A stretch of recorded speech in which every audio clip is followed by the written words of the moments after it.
The room was full of people who admired her, and Zola Ferris Adkins had never felt more alone. She stood near the back of the ballroom at the Fairmont Royal York, one hand resting lightly on the base of a champagne flute she hadn't touched, the other pressed flat against her stomach out of habit. 6 weeks since the transfer, the clinic had told her to manage her stress levels. She almost smiled at that now. The City of Toronto Planning Excellence Awards were exactly the sort of evening she'd spent her career building toward. The soft light off chandeliers, architects and city councilors in careful conversation, the quiet pride of work that would outlast any of them. She'd spent 3 years leading the waterfront revitalization project, and tonight the city was honoring her for it. Her name was in the program, her photograph was in the lobby display case. The chair of the planning committee had called her in his opening remarks, the conscience of the city's future. She had wanted Brett beside her when they called her name.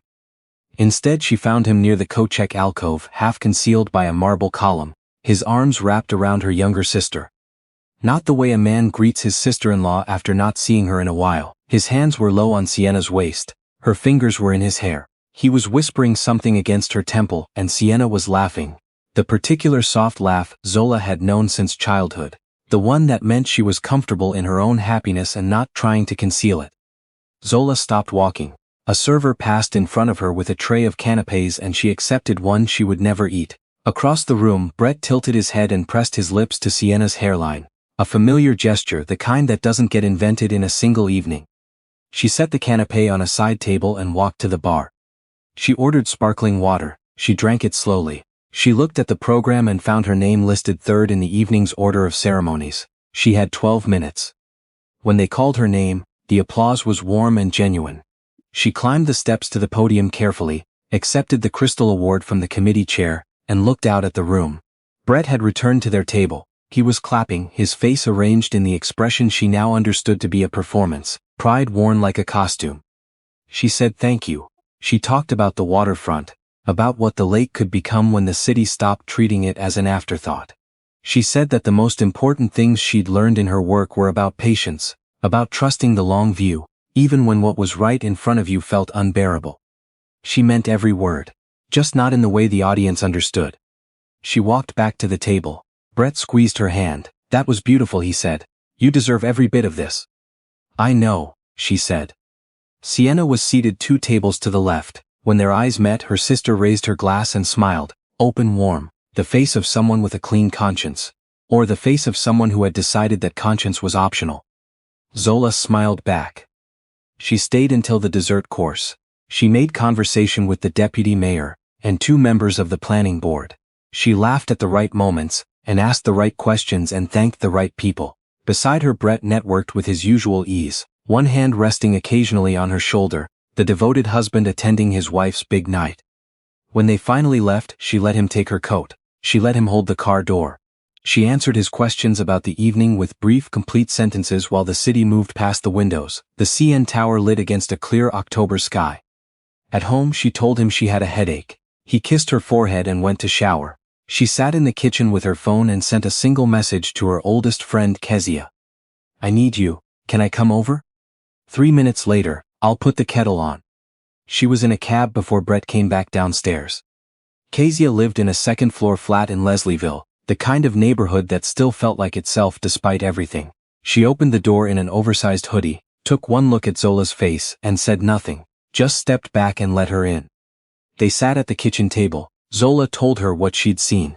She didn't cry, she felt something cold and deliberate settling into place inside her, the way a structure locks when the final beam goes in. How long do you think? Kezia asked. I don't know. Long enough that it looked like habit.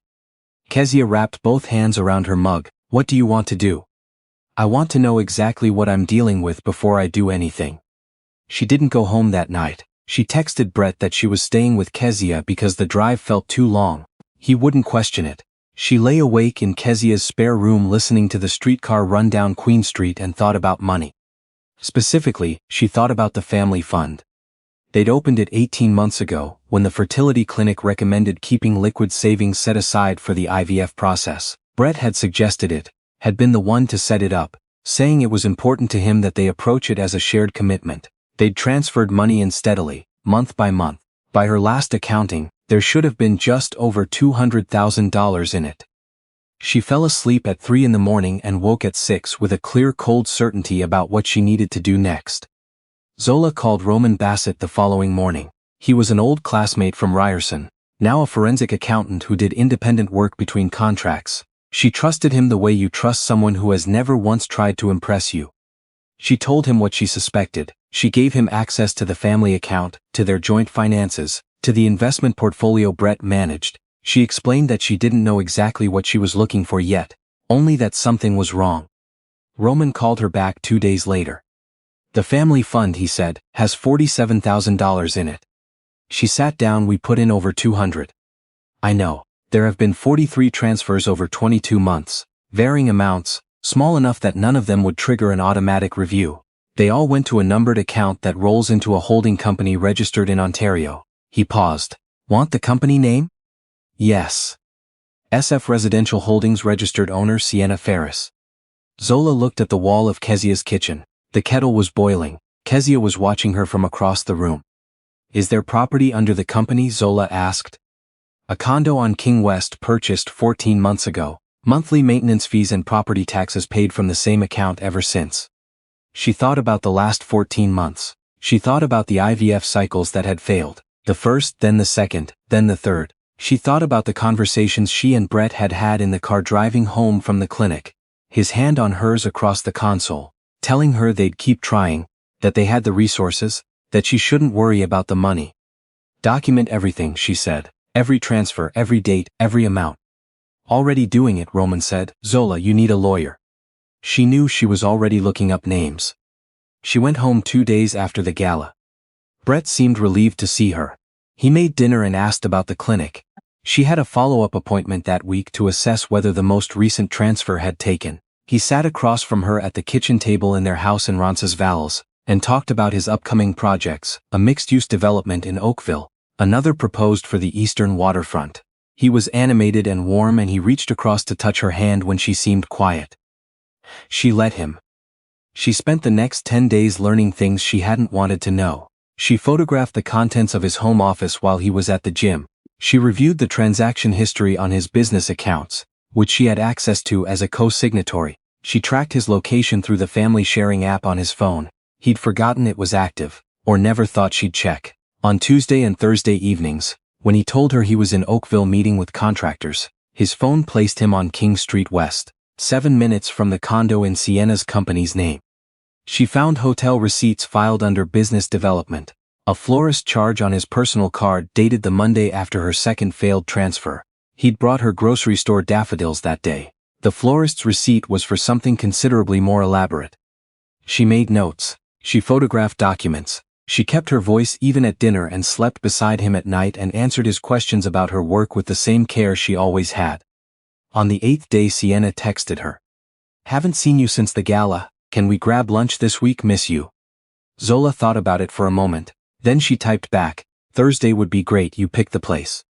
They met at a cafe on College Street, the kind of place with exposed brick and good lots, and the general feeling that the people inside were running slightly late for something meaningful. Sienna arrived first and had already ordered. She looked well, rested in the particular way of someone whose life was going the way they'd hoped. You look amazing, Sienna said. The gala photos were gorgeous. How are you feeling? Better, Zola said, still waiting on the clinic results. I can't imagine, Sienna said. I think you're so brave. The words sat on the table between them like a stone. Brave. They talked about their mother, about a cousin's upcoming wedding in Halifax, about the neighborhood Sienna was living in. She mentioned liking the King West area, and Zola nodded and said it was a good part of the city. She watched her sister's face. She had known this face her entire life, had learned to read it before either of them could drive. She looked for guilt, the slight shift in the eyes, that meant someone was managing their own performance. Sienna gave her nothing, not a flicker. How's Brett? Sienna asked. Busy, Zola said. Always some new project, you know how he is. She paused. He mentioned you might be doing some interior consulting work. I didn't realize you were branching out. Something moved across Sienna's face, briefly a kind of recalibration. Oh, it's early days still, just exploring. Good for you, Zola said. You've always had a good eye. When the bill came, they split it down the middle the way they always had.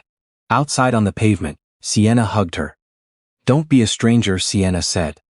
I won't, Zola said. She waited until her sister had turned the corner, before she called her lawyer. "I have everything," she said. "When can we file?" Helena Cross ran a firm out of a third-floor office on Bloor Street. She had a quiet, precise manner and a reputation for winning complicated cases without making unnecessary noise. She'd reviewed the financial documents Roman provided and retained a second forensic accountant to verify the findings independently.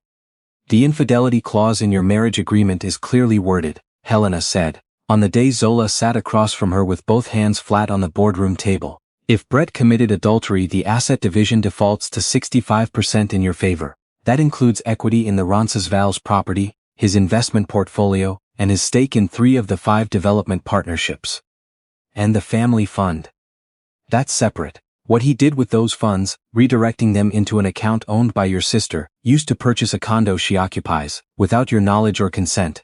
That's not just a breach of trust in marriage. That's civil fraud. We can pursue him for the full amount plus damages." "What does his position look like?"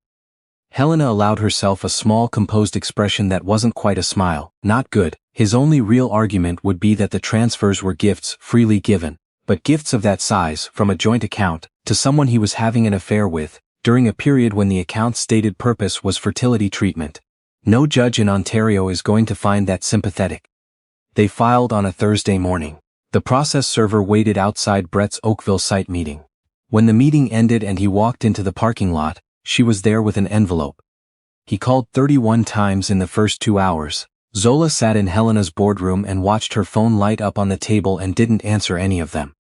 His text ran through the weekend. First confusion. "What is this? Call me." Then anger. Then something that looked like bargaining. Then silence. Probably his lawyer, she thought, telling him to stop. Sienna called once. Zola let it go to voicemail and didn't listen to the message. She blocked the number and asked Helena to note the contact attempt. On Monday, the story appeared in the real estate industry press. Not the full picture, but enough. Blake Adkins Development Partnership under review amid spousal fraud allegations. By Tuesday, 2 of Brett's project partners had issued statements saying they were seeking independent legal counsel. His Oakville development was put on hold pending a review of financials. A journalist called Zola's office. She declined to comment. Helena issued one paragraph, that Zola was focused on the legal process and would not be making public statements. She went to the clinic on Wednesday. She'd nearly put the appointment out of her mind. It had been scheduled weeks ago, back when the biggest uncertainty in her life was whether this transfer would take. The appointment was routine, just a blood draw, just the next step in a process she'd been moving through for so long it had started to feel like weather. She sat in the waiting room with its soft neutral colors and the small framed print of the Don River on the wall. She thought about the family fund. She thought about Sienna laughing in the alcove at the Fairmont. She thought about Brett on the porch that first night. The person she'd agreed to become a family with, standing outside their house like a question she no longer needed answered. The nurse called her name. 40 minutes later, she sat in her car in the clinic's parking lot on Mount Pleasant Road, and looked at the results on her phone. Positive. She sat with it for a long moment. The city moved around her. A delivery truck, a woman walking a dog, 2 teenagers on bikes cutting through the lot. The ordinary, unstoppable business of other people's lives. She called Kezia. "It worked," she said when Kezia picked up. Her voice was steadier than she expected. "The transfer, I'm pregnant." There was a silence. Then Kezia said, "Oh Zola," in a voice that held everything at once. She placed one hand against her abdomen and stayed very still. She was going to do this. Alone and with every resource she had and on terms she'd chosen. She was going to do this, and it was going to be the most important thing she'd ever built. The divorce took 7 months to finalize. Brett's lawyers fought the asset division, argued the fund transfers were loans rather than fraud, submitted documents that Helena dismantled efficiently and without drama. The civil fraud case ran parallel. By the time both matters settled, Brett had agreed to repay the full amount diverted from the family fund, lost his stake in 2 of his 5 development partnerships, and retained less than 30% of the marital assets. His name had appeared in the business press often enough that the Oakville development quietly acquired a new lead developer. Sienna did not reach out again. Through a mutual cousin, Zola learned she had sold the King West condo and moved to Calgary. Zola's mother called once, not to take sides, but to say she didn't know what to say. Zola told her that was all right, they didn't need to talk about it yet. She moved into a rented townhouse in the East End. A few streets from Kezia, with a small backyard and south-facing windows in the upstairs room she was converting to a nursery. The afternoon light in that room was the best she'd seen in years. She reduced her hours at the planning office and used the settlement to register her own urban design consultancy. 3 city contracts in the first 6 months, 2 of them referred by colleagues who'd watched how she'd handled the waterfront project. She hired an associate. She worked from home on Fridays. She went to her prenatal appointments with Kezia beside her, chose a name carefully, and built the kind of life that had structure, because she'd put the structure there herself, not because she'd arranged herself around someone else's. She did not dwell on Brett, she did not dwell on Sienna. She thought about them sometimes the way you think about a winter that was harder than usual, with a certain clarity, a certain respect for how much cold can teach you about your own insulation. Her daughter was born on a Tuesday in June early morning, the city just starting to warm after a long spring. Kezia was in the room. Zola's mother had flown in from Halifax and was waiting down the hall, and when the nurses brought the baby out to her, she held the infant and cried in the quiet, specific way of someone who had been frightened for a long time, and had finally been allowed to set it down. They named her Clara, not for anyone in particular, just because it meant clear and brightness, and Zola had been thinking about both of those things for a very long time. She brought Clara home to the East End townhouse on a Thursday afternoon. The south-facing room had a second-hand rocking chair by the window, a mobile that turned slowly in the cross-draught, and a single framed print on the wall, a watercolor of the lake by a local artist, the kind of thing you'd stop in front of in a gallery without quite knowing why. That night, after Kezia and her mother had gone and the house was quiet, Zola sat in the rocking chair in the dark with Clara sleeping against her chest and listened to the city settle into evening. A streetcar somewhere, a dog, someone's screen door opening and closing. The ordinary sounds of a place that had no idea what she'd been through and wasn't waiting on her account. She thought about the gala, standing at the Fairmont podium with a crystal award and a glass of water she'd never touched, talking about the long view to a room full of people who thought she was talking about urban planning. She thought about driving to Kezia's that night, about Roman's voice on the phone telling her the family fund had $47,000 left. She thought about Helena's boardroom, both hands flat on the table, feeling, for the first time in months, that she was standing on solid ground. She thought about the clinic parking lot on Mount Pleasant Road, the ordinary movement of the city around her parked car, the word positive on her phone screen. She hadn't burned anything down. She'd taken everything she needed and left the rest, and the difference between those two things, between destruction and departure, was something she intended to carry forward. Clara shifted against her, made a small sound and settled. "I know," Zola said quietly in the dark of the room she'd made for her daughter. "We're good." Outside, the city went on being itself. The lake somewhere to the south doing what it had always done, enormous and indifferent and completely reliably there.